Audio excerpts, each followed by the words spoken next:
Welcome to Closer to Venus. I'm Johnny Burke, and today's guest is Mark Worthington. He is an author, channel, healer, and refers to himself as a metaphysical adventurer. He's had many experiences with metaphysical beings that have given him access to extraordinary psychic adventures.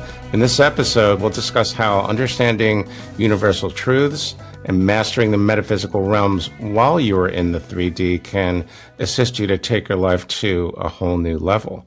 Mark, welcome to the program. Good morning, and thank you for having me on the show. Speaking of the 3D, I've heard different answers on this question.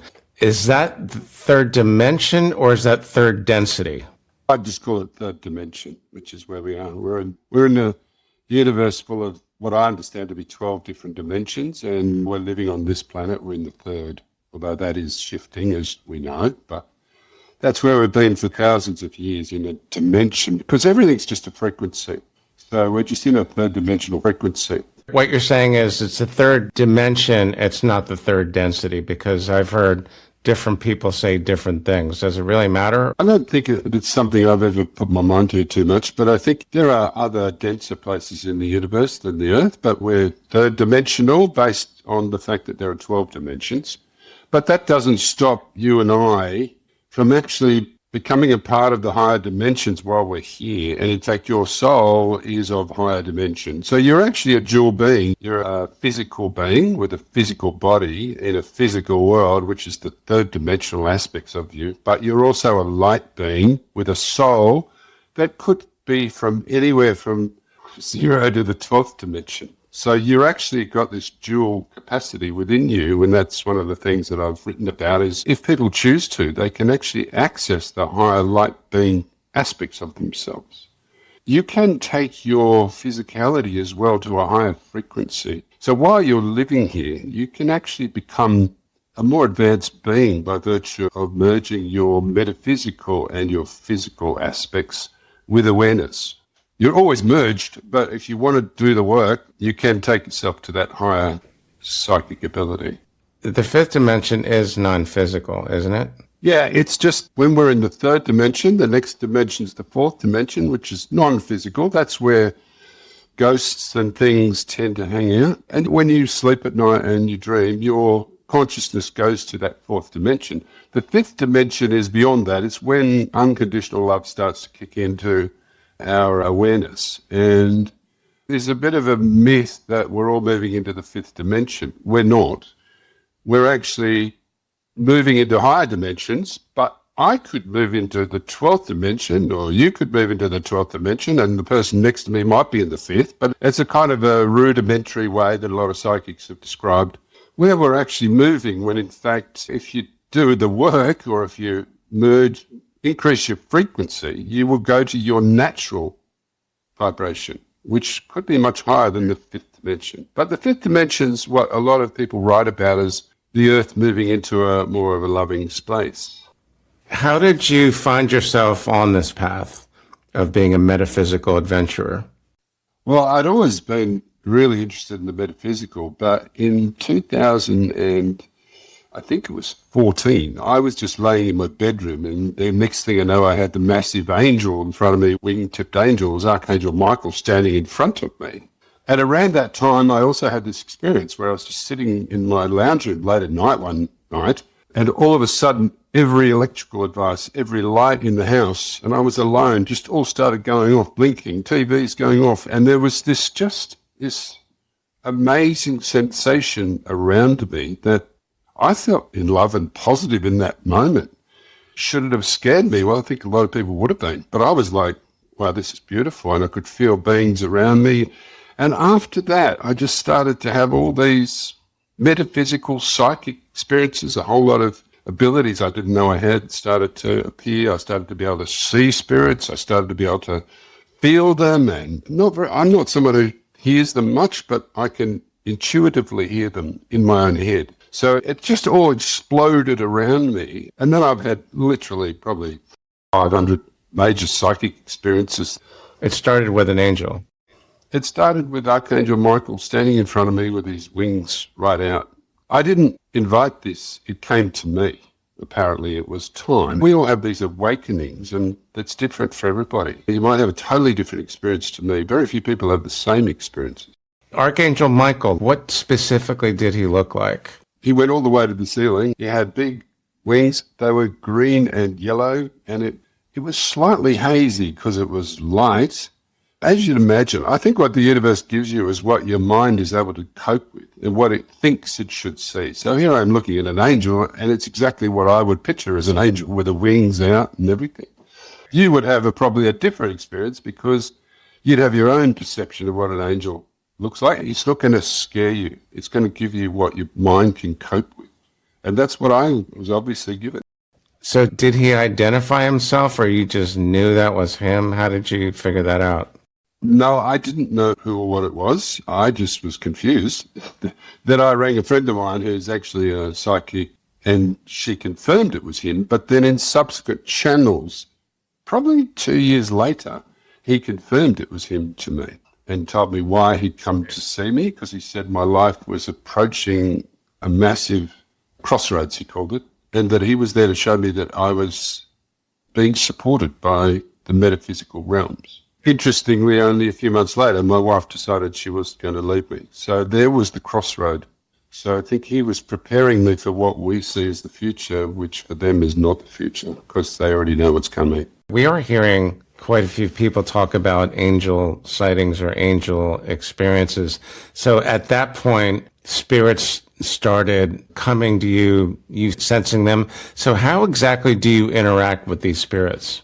For me, firstly, I see them. I see their light.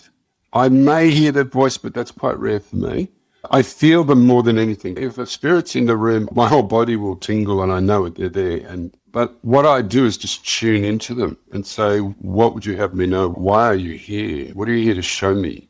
And for me, I've been quite fortunate. I've had a few interactions with what you might call negative spirits, but 99% of them have been loving spirits, high vibrational beings or relatives that are here to support me. I had 2 or 3 demonic kind of experiences. That can always happen, but that's quite rare, because what happens if you're in this process of awakening? Often the spirits are protecting you because you're going through this vibrational lift. And they keep saying to me in the sessions I have with them, you are heavily supported and you are heavily protected. So in your process, I have had beings that have semi-possessed me, but the spirits have helped me get rid of them. So they're there for me. Now, some of these beings were mentoring you at some point of your development. Were those intergalactic beings, or were they light beings? How did that happen? Well, this is still going on today. I still have 2 to 3 sessions a month. Look, I was invited to a channeling session. I didn't know what that was at the time in 2017, and I went along thinking, oh, this will be interesting. I'm into psychic things, and I'll just see where that goes. Next thing, I'm talking to Archangel Michael, Mary Magdalene, and Saint Germain, and they started explaining to me that this was something I agreed to before I was born, that they would come and coach me at this point in my life. Because I have some kind of role to play in, I don't know exactly yet, but they started to work with me on my life. Like, it was basically, I'd gone through a pretty difficult time, like divorces and things, and they were here to help fix me. But one of the things they made it clear to me was that this was always agreed that this would take place. And the woman who'd come to me, I found out, was my sister energetically from another galaxy. So the beings I talk to are really diverse. There's archangels, there's beings from place called Sirius, which is apparently my star seed. There's the Galactic Council. There's ancient Egyptian, call them gods. There's beings from lots of other galaxies. I did write them down at one stage. There's about 35 of them. And they're not all from the kind of Catholic or Christian religion. And I've recorded every one of these conversations. Even the Dalai Lama. I've got 400 conversations, and they're all fully recorded. Most of them go for 2 to 3 hours. You have the audio? Yeah, I have the audio. You mentioned something about the ancient Egyptians a minute ago. How are the ancient Egyptians connected to some of these galactic beings? So when the Earth was established, it was apparently a very thriving place originally with, people were very connected to the galaxies, and they were very high vibration, and the world was really good. Atlantis fell, and the wisdom from Atlantis was taken to, by a god called Thoth, was taken to Egypt, and he rebuilt Egypt based on what he called Ma'at, which is the spiritual truths of the universe. And he buried the truths from Atlantis in Egypt. So a lot of people have had the high vibrational experience of living on the earth, and there are many, not just me, have experienced either Atlantis or Egypt.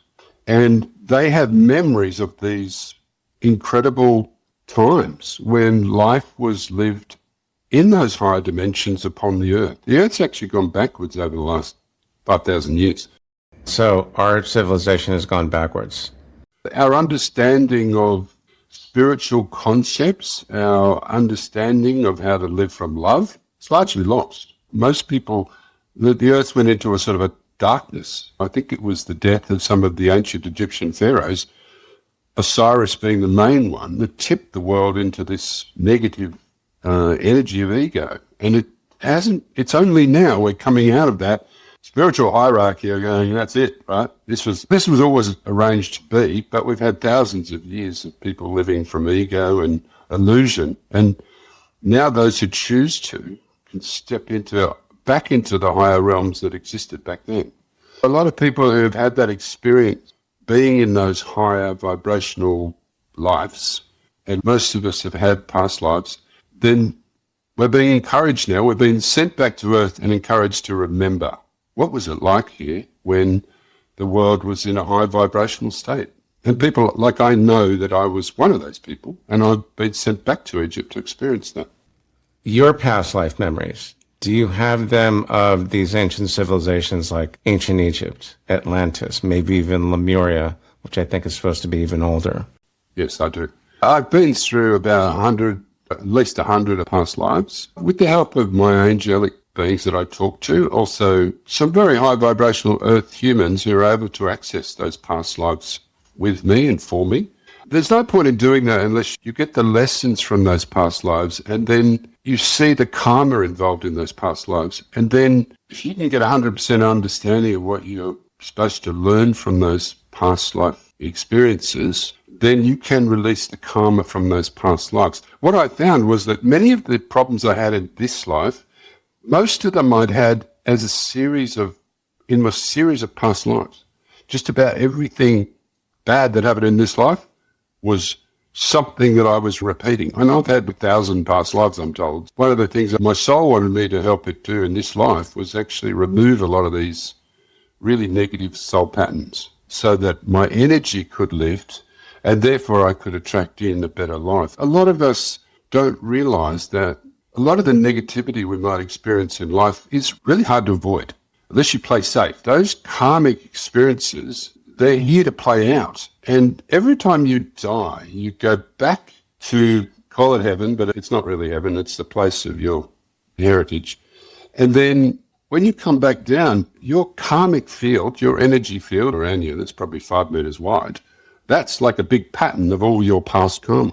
And so when you come back to Earth, you slot back into that karmic field. And you can either just accept, yeah, it's an energy field. And you can photograph that. I've had mine photographed. And you can work on that karmic field. Or you can just accept that things are going to go wrong because you've got karma to pay. And sometimes you've got to pay the karma to remove it. That's actually not true now. There's a shift in awareness. So where karma used to have to be kinetic. So if I killed someone in a past life, I had to come back to Earth to be killed so that I could reverse the karma. The soul wanted that to happen. But now it can be reversed through awareness, which is why I've been doing all these past life processes, because I can see the past life, I can learn the learning. The angels make me get to 100% understanding of how that's played out in this life and what I was meant to learn from that karma. Then it's released. The soul, once it knows you have full awareness and you're offering like forgiveness, it will release the energy from you. And that's actually not an easy process because it can be physically very demanding to go through that energetic release. You then remove that karma and then it's not going to play out in this life anymore. So it's Not something people understand, but karma rules the lives of most people if they've lived past lives. I think it does. And speaking of karma, you mentioned a moment ago that we don't really go to heaven. We go back to a place of our heritage, did you say? Yeah. Okay, so what exactly is that? Most souls have been on this journey through eternity for billions of years. And you will find that people talk about aliens, but we've all lived in different parts of the universe, in different civilizations, in different lives, and have different experiences. The soul determines where you go. So, for example, what I've understood is that my most recent star seed is Sirius, and that's where I'm located. So when I die, what I've been told is I will go back to Sirius, and then I will have a life review of my life. I will then decide if I go back to Earth or somewhere else, where will be my next incarnation, or will I just stay in Sirius? Now, I know I've had past lives in Andromeda, and I've had past lives in Pleiades, and all these different parts of the universe. But at the moment, my call it family is in Sirius, and we all have that. So when people say they're an alien, we all are, because Earth is just a temporary place we come to for an experience. We're not earthlings. We're universal beings that pop up at different parts of the universe and have different experiences. And in some of those, you might live there for thousands of years. Like here, you probably live for 100 years. It's a misconception that aliens are different to us. I had a medium tell me once a while back when I asked a question about aliens, and she said they don't like being called aliens. And I said, why? It's because alien means apart, and they don't feel like they're apart from us. That was a huge aha moment, put it that way. Speaking of, let's call them ETs. You've had some experiences with many galactic beings, which I believe you were being tutored or mentored. What was the purpose of that? What they told me was that I chose before I came to Earth to do a certain thing, whatever that is. And they won't tell me yet exactly, but they've been working on my energy, because what I'm meant to do is bring into alignment my energy with the energy of my soul that's coming through. And when it comes through, it's got some major purpose to exhibit. I don't know exactly what that is yet, and that'll show itself over time. That's the point of it. Most people will never go through this process where they commit to releasing their negative energies, clearing their field, cleansing their body so that this power can come through them. But that's what I've been doing, and many others are doing it too. But that's the point of it. I've had what you might call earthly experiences with aliens, where I've had them come down, and I've had a spaceship over my house a few times. But I've never seen a little green man. What happens when I see them is that I've had light beings stand in a circle around me. And that's quite common for me. I go, oh, you're here again. I'm used to that. But what they've told me was they come down to observe me, because they're trying to assess my energetic status so that we can move forward in the process. Not that they necessarily need to be here. Like at one point, when I started writing my books, they said, we've come down to assess you directly because we want you to write some books with us. So the books I've written are all channeled through different beings from across the universe. But they had to come down and see me. I don't get scared by this because I'm so used to it. But I've had the advantage of having multiple conversations with them from, I think it's 7 or 8 different galaxies now that are come and talk to me. One of the things I've always been curious about is Atlantis and different ancient civilizations. I've even had people tell me that in their past life memories that what we see in, let's say, Egyptian art, figures of half human, half animal type beings actually did exist. And it seems to me that at one point we coexisted with ETs here on Earth. Do any of your memories verify that or not necessarily? My conversations too. I've had conversations with, say, Anunnaki a number of times. They're the lizard beings, and we've had some conversations. And they've disclosed to me some experiences over the years where they haven't been very friendly to me. But yes, I believe those beings did exist, but now a lot of them look like us. I think some of us are from different sort of heritages. As I said before, we're all from heritages, and some of us may be Anunnaki heritage and others. It's not something I've put a lot of effort into, but we're definitely a mix. I think the Earth was established as a mix of different beings from different parts of the galaxy. Whereas if you go to a Sirius, it's a more pure, these are the Sirians who are here, and they're light beings, and they live from love. But in a lot of these places, these beings don't have physical bodies. It depends on the environment, but something like Sirius, the temperature of Sirius is 4,500 degrees centigrade. So they don't have physical bodies, they're just light beings that they live from pure love, and they're pure intelligence. I was asked to go to the Earth again and do something. I didn't have to do that. I volunteered, I was told, to come down here and do whatever I'm going to do. But to do that, I had to come back into a physical form, get a physical body and do whatever it is. So when I die, I'll go back up there and just be a light being again.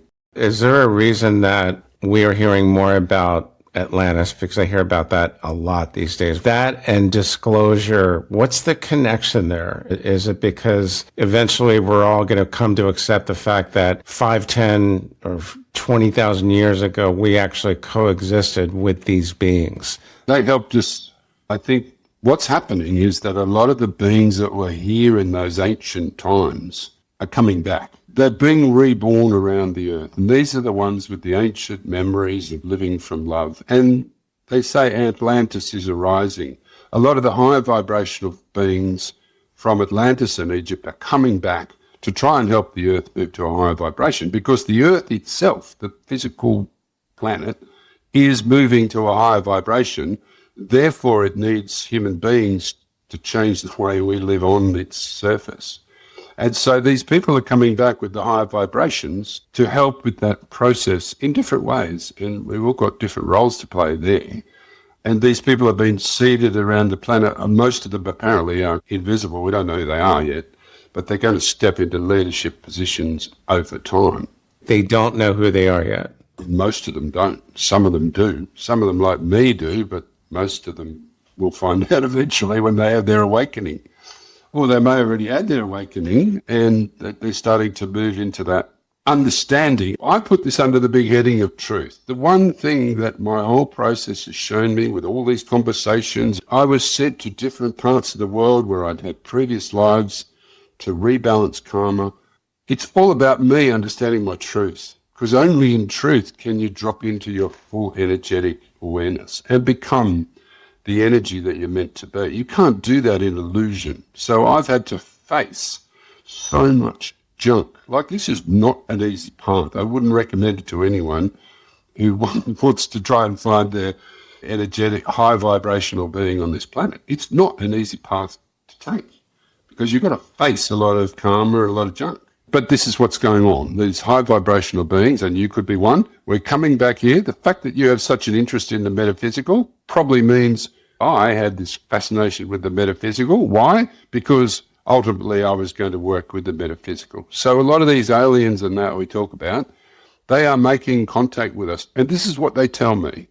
We are entering the stage of connection with them because they love us. They're actually here to help us. You know, what they say to me is the Earth is such a low vibrational place because of the way humanity lives.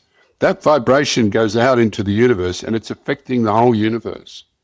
And so the Earth is seen as we are seen as a vibrational problem child that needs to be fixed. And it's going to be fixed, and it's already been fixed in another dimension. A recent guest, his name is M.D. Seelig, former Marine jet attack pilot, was privy to the secret space program.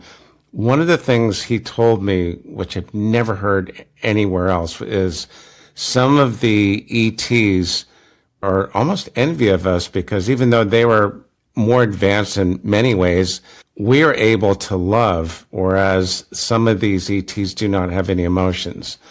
So could it be that the majority of the ETs, the friendly ones, look at us as part problem child, but a problem child that has immense capability? I had a conversation from these beings who were from a galaxy they called Kun. They said I couldn't pronounce the whole thing, but they said to me, we admire you because A, you've taken on the challenge of being on the Earth, but B, we are totally logical beings. We don't have emotions like you. So it's almost like Dr. Spock of Star Trek was actually like on the money. So these beings, when they talk to you, they can't feel. Like, they're totally intelligent and totally logical, but they can't have the feelings we have. And that's one of the advantages of being human. Emotion is something we can have good or bad. Being on this planet, you have the potential to live from ego or from love. And the earth was set up as an experiment to give people the choice between living from love and ego. And it's, unfortunately, for many people, it's gone off the rails. But if that's true, not too long ago, you mentioned something about, I believe it was the Syrians, where they live in love. Is it possible for, let's say, a star race can live in that state of love as a light being, but not have emotions? They don't have a body, for a start, so they don't get to express love. They can't have sex, for example. They've told me, we can't drink nice drinks. We don't have hands. Oh, that's a shame. Exactly. We can't touch. They keep saying to me, enjoy your time on Earth, because when you come back up here, you can't do a lot of that stuff you can do now. But they live in only one state. That's pure intelligence and pure truth, which means they're always in a state of divine bliss. But they don't know what it feels like to be sad or angry like we do. Now, maybe that's a good thing, but, when you're on the planet here, that gives you the opportunity to feel the whole myriad of different emotions and to learn from the different emotions. We're meant to come here and learn from our emotional experiences and our feelings. They don't have feelings other than bliss. That's not so terrible, though, is it? No, it's not so terrible. And when you die, they say to me, you'll pass back to a place of complete awareness and complete bliss. And you will know everything, because that's the nature of being a soul. The soul can access everything, Akashic records, the whole thing. And they can travel across the universe instantly and do what they want in a non-physical way. But we obviously are constrained in these bodies, which gives us some advantages, but some disadvantages. So in sum, the majority of the star races, I'm hoping, want to help us. And it's worth their while to do that because I think they're gaining something from it. But disclosure, that's going to happen soon, like either this year or the next. You agree? Yes, but it's already happening for those who want to do it. They are here to help us move to a higher state of vibrational love. That is their purpose. The Galactic Council have told me that they're in charge of all the nuclear weapons, and Armageddon's not going to happen. They're not going to allow it. So if humans think they're in charge of this planet, good luck with that illusion. It's not true. So we can live with the comfort of knowing that ultimately they'll let things go a certain level, but they won't let us blow the hell out of each other. I thought they were not supposed to interfere, but you're saying that's not true. They won't let the earth be destroyed, is what I've been told. Most of the rest of it's got to be done by humans, but because Mother Nature is one of them, right? They're not going to let us destroy her. So, yes, there is that. Connection's happening already. I do it twice a month, but I do it through a psychic medium and I do it through their own visitations to me. But as they said to me, it doesn't have to be a physical connection. It can be a metaphysical connection, which is what is already happening. Now, they're showing themselves up there to show us that they're around. If you chose to deal with a psychic channel, you could talk like I do with the beings from Andromeda or Pleiades twice a month. But people don't want to necessarily do this because they don't believe it, but it's already available. They've now connected me to the beings in Sirius. I just have to drop in meditation and bang, they communicate with me. Takes 5 minutes, but it's not physical. And they taught me how to do that. They're not standing here, little green men, but the connection's available to anyone who seeks to create it. There are some that are essentially light beings, but some of the ETs do have physical bodies, correct? Yes, they do, and they have spaceships and all that. That's true. I, for one point, had all these visions of being inside a spaceship, and then the spirit said to me, that's because that's the spaceship you were in one of your past lives. You're just remembering it. So, yeah, some of them are lower vibration. They have physical bodies, and I've been told that there's also places in the universe that are lower vibration than the Earth. These are terrible places. You don't want to go there. Thanks for the warning. When you die, you have the ability to go to those places, they said to me. When you're in full awareness, you'll know where they are and you won't go there. What else should we know, at least for tonight? I think we're all on the journey to higher awareness, and it's really about to what extent you want to take that on. You want to get involved in that. A lot of people are on the spiritual path, and they're doing certain spiritual modalities to take them to a more aware place, which is great. We all have to start somewhere. But if you really want to find out who you really are in truth, beyond the earth, then there are lots of people and services out there that can help you do it. It's just a matter of whether you want to do it. And you've probably got to pay a certain amount of money to do it. Once you take the mind out of the process, it's a process of getting just closer to the soul. And the closer you get to your soul, the more it will show you who you really are. And, you know, when you start on the spiritual process, it's a very mental process the first few years. But then it just turns energetic because the soul takes over. And it can be quite confronting, but the soul goes, right, thank you for joining in. Now we're going to take your energy to a higher level. We're going to activate the kundalini within you. You're going to go through energetic cleansing of your field, and it's actually quite physical. At the end of the day, what it's doing is bringing your vibration to a higher level so that you can receive more. The universe can't give you all the great stuff that you're meant to have because your energy field is blocking you receiving. So you cleanse your energy field, and that brings you into alignment with the good stuff, right? Now, a lot of young people might be living their first life on Earth or their second life on Earth. They don't carry the karma of many of those younger people. So they are able to be very fast to psychic ability or just love. They're just not as affected by people who've done thousands of lives on the Earth. And that's because the Earth's being seeded with high vibrational people now. If the spiritual hierarchy have basically gone, let's get this place happening, and you'll find over the next 20, 30 years, the vibration of the place, it'll split. It's splitting. Some that are getting on the boat and some that are going to stay here. What Jesus told me was that we are going to go through a splitting where people who live from love are going to be looked after, protected, and have a really great experience on the earth. Those who keep living from ego will suffer. And many of them will actually die. And this is the splitting of consciousness that's taking place. And those people that then come back onto a much more high vibrational world because these vibrational leaders have made it a better place. The younger people have stepped into roles, and we're on a path, and it'd probably take 100 or more years to get to this much higher vibrational place. But that's what's going on. And people put their heads in the sand and just stick to their illusion that this is what I am. I'm a physical person. I'm trying to make money. Great. But actually the universe is totally conscious and totally infinitely intelligent, and it's going to deal with people who don't play the game. You just mentioned Christ himself. When you had an experience with him, did you actually see him, or was it some other type of knowing? No, he appeared to me once in my bedroom one night, pink actually, as I would see Jesus. Now, again, that's because it's a visualization that I took into my mind. But I have regular conversations with Jesus, probably every 6 weeks, 8 weeks. And he's just like one of the other 30 coaches. He coaches me. And I had a conversation only a few months ago with he and Mary Magdalene about the truth about true love, right? So he's just helping me grow as a human being and helping me remember what I already know, because your soul knows all this stuff. It's just that you're being reminded of it. And he's actually got quite a good personality. He's quite a good sense of humor. He does have a sense of humor. Okay, good. Oh, good. He does. And he's pretty direct at times. But he's a pleasure to talk to. One thing Jesus always says to me when he talks to me is this one thing. He says, when I died, I became the poster child for suffering on this earth, because people have pictures of me on the cross everywhere. He said, I don't like that. I want to be the image of positivity and love, and people have got me hammered to a cross in every church.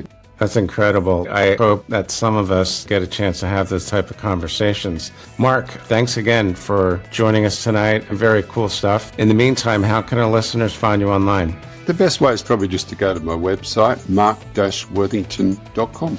And that has all my personal details on it and my books and everything. You've been listening to Closer to Venus. I'm Johnny Burke. If you enjoyed tonight's episode, please consider subscribing. For more info, go to closertovenus.com. Thanks again for tuning in, and we'll see you next time.